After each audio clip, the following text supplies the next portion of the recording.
Golf Central on YouTube is brought to you by the new Chrome Tour golf ball from Callaway. Rex and his podcast partner Ryan Lavner, hosts of the Golf Channel podcast with Rex and Lav. And fellas, thanks for being with us and welcome. I'll start with you, Lav. No secret that the Hawaiian swing long-term is in jeopardy.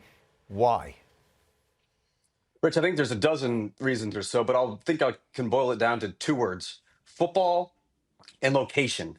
And right now you have a former executive of the NFL who is leading the PGA Tour, who understands better than all of us who are on this roundtable the considerable shadow that the NFL casts. And getting away from it would potentially require starting the PGA Tour season later. That'd be fine if you could just push Kapalua, for instance, into mid-February, except the remote location in Hawaii is really expensive. And they have noticed over the past decade or so that the on-course atmosphere is really lacking, which is sort of antithetical to what the PGA Tour is trying to do by making each tournament a really big event. Obviously, you mentioned off the top the views missing it. It is a bummer because it's sort of become an annual tradition for golf fans. Kapalua and Waialae, in my opinion, are two of the most interesting venues that you have on the PGA Tour. But despite what it might feel like in the golf Twitter echo chamber, there is a sizable drop in viewership compared to the heart of the PGA Tour season. And in 2027 and beyond, the PGA Tour may potentially decide that eliminating the Hawaii swing is simply the cost of doing business.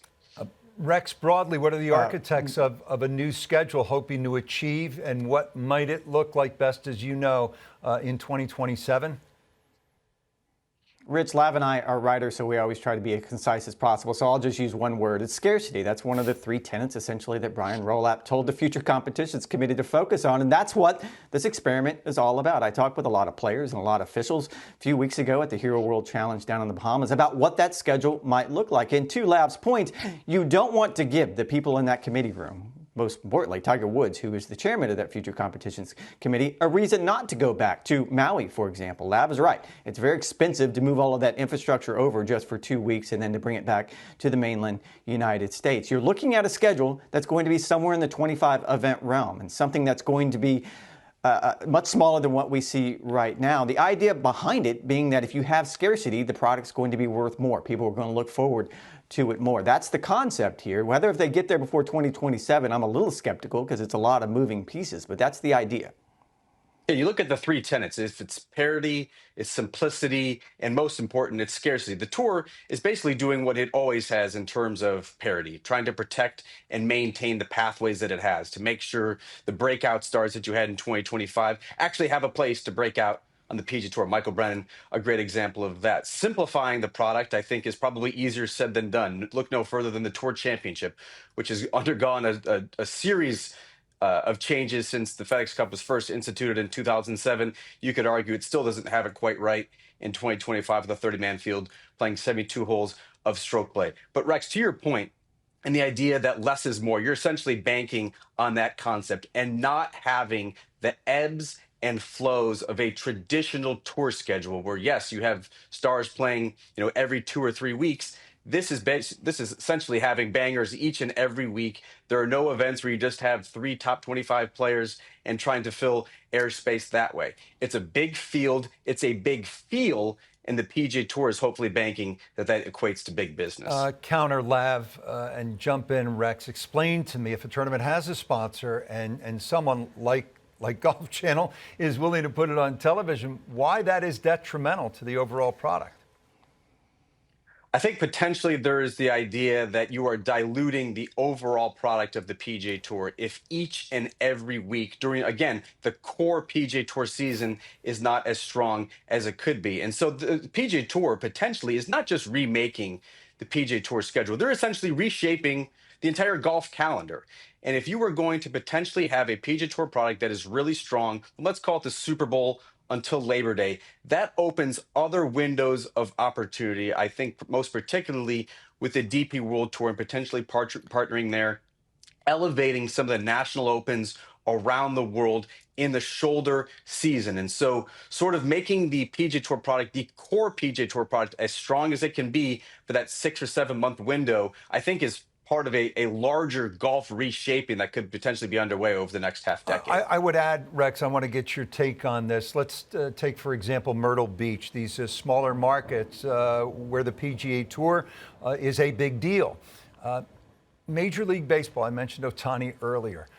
Not every game in a long season is the Dodgers against the Yankees. The Kansas City Royals play the Minnesota Twins once in a while. It is still Major League Baseball, and the hardcore golf fan will find it. So how do you sort of answer to what I just laid out? Rich, I thank you so much for not using my Baltimore Orioles in that example, considering how bad they've been the last few years. I really appreciate that. I would go on the other side, and I was on your side, Rich, for a long time. That if there was a sponsor, and I always use the RSM Classic because I cover it every year, and I'm close with a lot of people in that community. If RSM is willing to put the money up for a purse, and Golf Channel is willing to be there and televise the event, and everyone in the community gets behind it, it's a big deal. Why wouldn't you want that on the schedule? I've come around on that a bit, though. The idea that you would have a 20 or 25 event schedule. And again, when you do this experiment, and if I laid a blank piece of paper out in front of you, Rich, and told you to give me the best 25 events, and I'm talking about the best tournaments on the best courses, the best times of the year with the best field, that is going to improve the product. And whatever is below that, I think we start looking at the pyramid of what you have in the UK when it comes to football, soccer, where you have the Premier League at the very top, and that's what this would be, the PGA Tour, cut and dry. And then there would be another level underneath. And maybe that's where the RSMs of the world and the Myrtle Beaches of the world land. But when you look at what Brian Roloff is doing, and I'll end it with this. He did not come from Major League Baseball. He came from the NFL. And he wants every week to be a big week.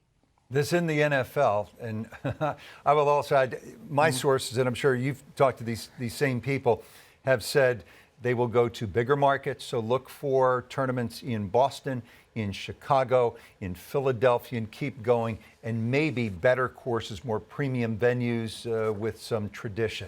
As for which players we might see in the coming months and years, I want to show you guys this quote from Rory McIlroy off of a recent podcast. And here's what Rory said on LIV players returning to the PGA Tour. This in the wake of Brooks stepping away from LIV. Quote, I think they've already paid their consequence. They've made the money, but they paid their consequence in terms of reputation and some of the things they've lost by going over there. If it made the overall tour stronger, the PGA Tour, to have Bryson back and whomever else, I would be okay with it.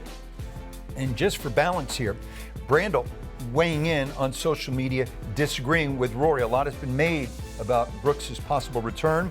Some even suggesting it should be made as convenient as possible for him given his popularity and success. I certainly disagree with this. Allowing Brooks to return, no consequence, would undermine the very meritocratic foundations that make the tour legitimate, not because of who he is, but because of what his return would signal. This is not about retribution. It is about precedent.